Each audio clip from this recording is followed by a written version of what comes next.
Have you ever been in a situation where you want to see change in your life, but you don't know what to do? You don't know what to change. Or you know what changes you're looking for in your life. You know what to do. You've been told what to do, but when you do it, it just doesn't seem to work. I've been in that situation where I'm looking for a change, but I don't know what change I'm looking for. And then at a different point, I knew the change I am looking for. I knew what I'm supposed to do, but it just didn't seem to be working. And I stayed in this cycle until a few years ago. And I was getting to thinking, what is it that helped me to get out of that? And I want to share with you the one thing, literally one thing that will make a world of a difference for you. Something that will really help you get out of that cycle and to start seeing the changes that you would like to see in your life, and to start to discover the changes that you didn't even know that you would like to start implementing in your life. Now, before I can get into it, there's something I need us to talk about, you and I. There are two words that are very similar, that have a profound impact on you, that we need to differentiate these two words, okay? And the two words are critique and criticism. We delve into criticism a lot. We criticize ourselves a lot. And criticism is looking for the negative, looking at the negative aspects of something or someone and pinpointing those. That's what criticism is. And then critique is analyzing everything that pertains to a thing or a person. And when I say analyze, I mean you look at everything objectively.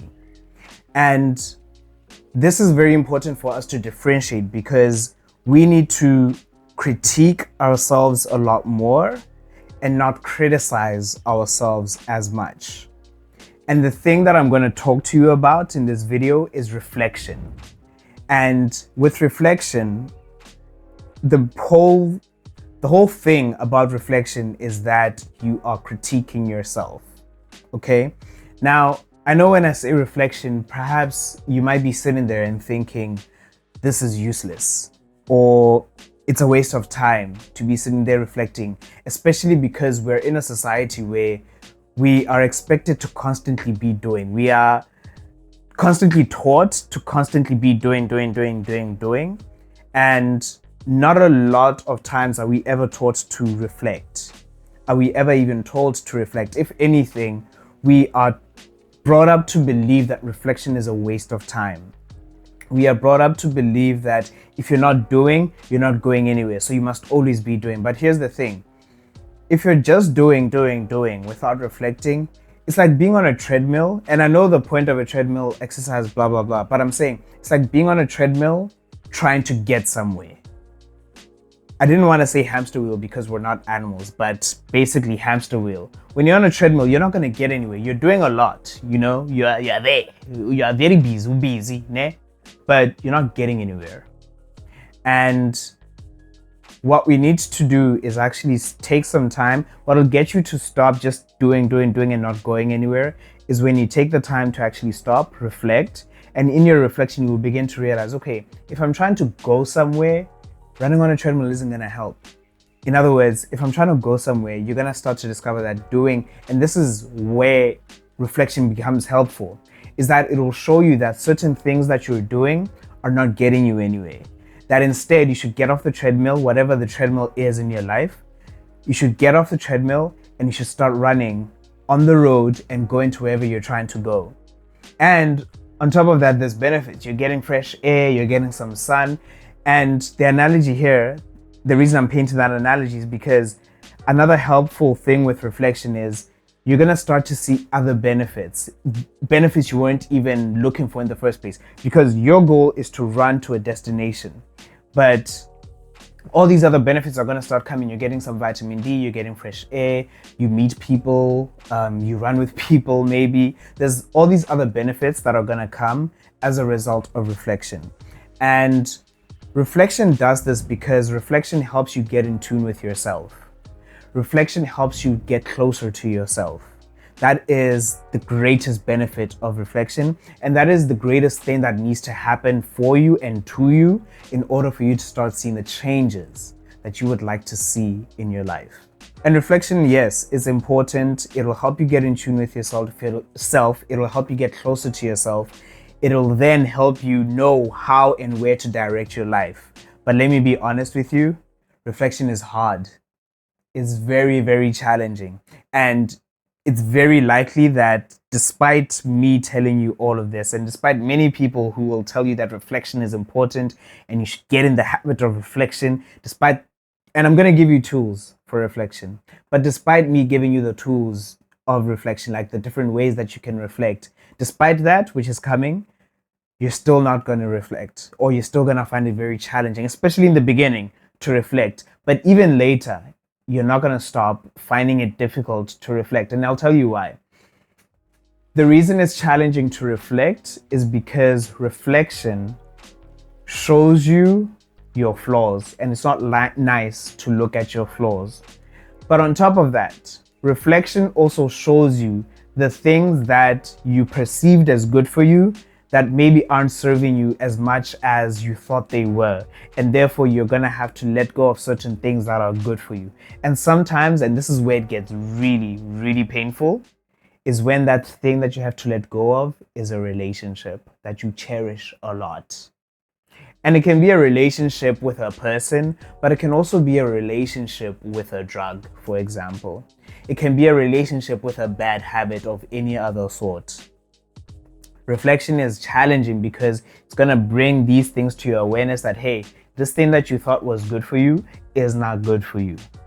And you're going to then have to figure out a way to let it go. So I'm not going to lie to you. I'm not going to sit here and make you, and not help you know that, hey, this thing is not easy. Your brain is literally going to fight against you because also you have habits that you formed already. And on those habits that you formed, your brain wants to keep it going. And I'll talk about that in a different videos on procrastination. But in you reflecting, you're really going to see that, hey, you're challenging your mind quite a lot, and your mind does not like to be challenged. Your mind really doesn't like to be challenged, and I want you to know that. But despite this, I encourage you, reflect. Reflect on your life, and I promise you, you're going to see incredible, amazing, I was about to say incredible again, but yeah, incredible, amazing, phenomenal change happen to and for you. So there are a number of different tools that you can utilize to reflect. And I'll quickly go through some, but then there's one that I really want to emphasize. So you can do meditation. So what meditation does is it will help you learn to be very observant of yourself, more especially in the present. It will help you really become present. And the thing is, being present is going to be really helpful because if you're not present in your day-to-day life, it's going to be a bit more challenging for you to reflect. So there's meditation.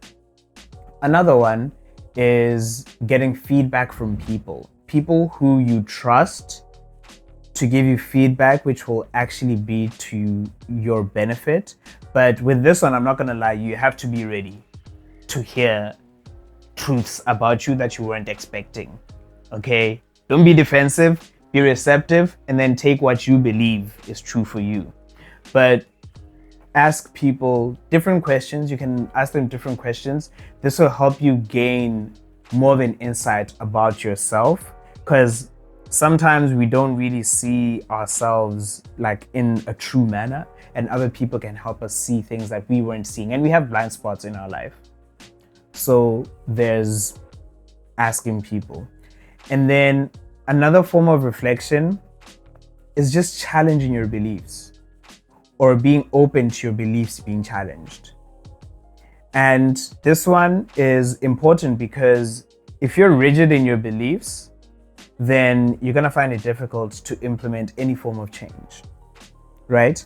So it becomes very important for us to learn to be open to our beliefs being challenged and being open to scrutinizing our very beliefs. because some of the things we believe are lies. Very simple example. Some of us growing up, we believed in Santa. We were taught to believe in Santa. And then we came to realize that, hey, Santa's not real.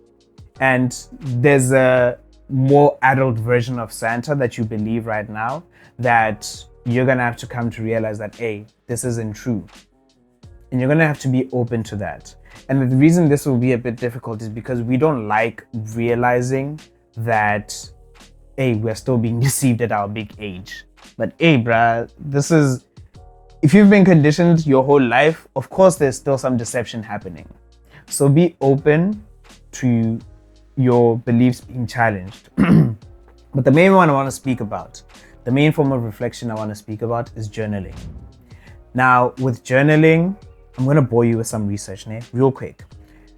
So there was a study that was done where a group of students wrote they wrote in their journal. They did a journal entry right before a test, and then a second group of students went through their notes right before the test. And what they were testing to see is what happens to your anxiety and how prepared are you for the exam when you journal versus when you go through your notes. And then here's what they found. The students that went through their notes, they had less anxiety, test anxiety, and they did better in the test than the other group that journaled. So what does this tell you about journaling? Journaling, along with everything else which comes pertaining to reflection, it's not a once-off quick fix thing. It takes time. And to actually show that it takes time, there is another study that was done, and this study was done on people who are chronically ill. And what they did in this study is they looked at a group of chronically ill patients and they had them journal on a regular. And this one, they journaled, and then this other group of chronically ill patients were not journaling. They were just going through medical treatment without journaling. So this one was going through medical treatment and journaling. And here's what they found in this study, that the group that did journaling and went through the treatment, they displayed improved anxiety within the first month.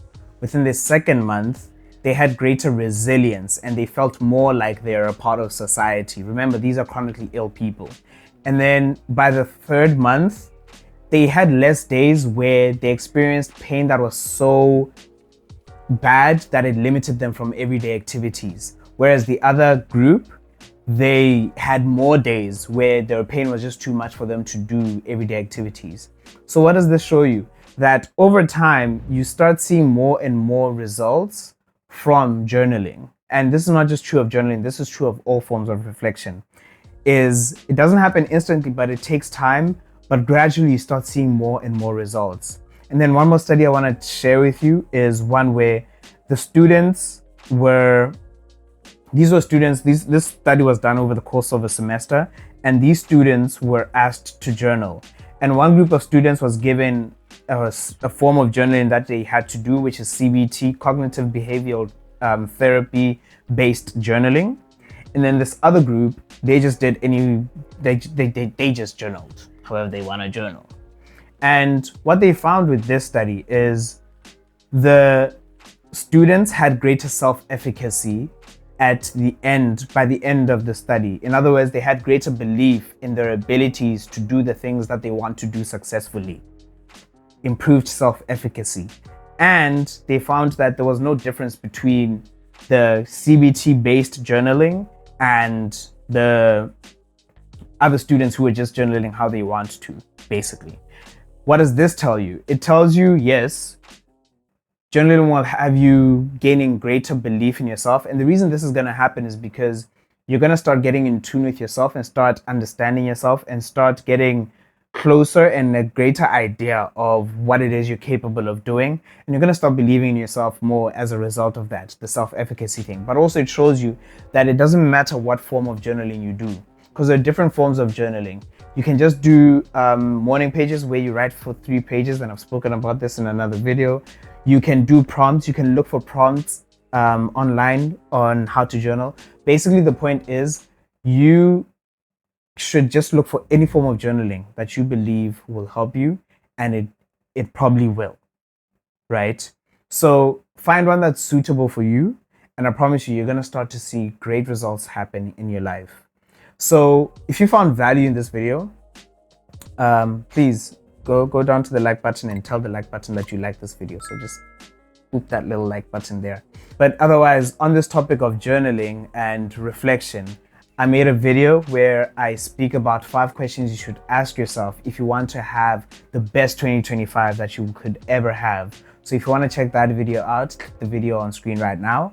But otherwise, have a fantastic day, Happy New Year, and thank you so much for watching.